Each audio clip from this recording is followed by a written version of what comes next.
শিগগিরই প্রস্তাবনা জমা দেবে ৬টি সংস্কার কমিশন, জানালেন নির্বাচন ব্যবস্থা সংস্কার কমিশনের প্রধান বদিউল আলম মজুমদার।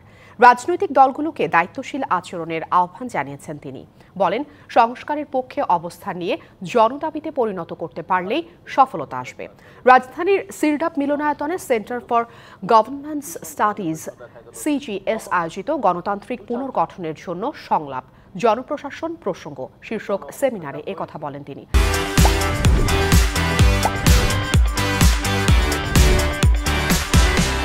স্বৈরাচার যেন আর ফিরে না আসে তার জন্য সংস্কার প্রয়োজন বলে মনে করেন তিনি। জুলাই বিপ্লবে যারা অন্যায় করেছে তাদের বিচার করে শাস্তি নিশ্চিত করারও দাবি জানিয়েছেন বদিউল আলম মজুমদার।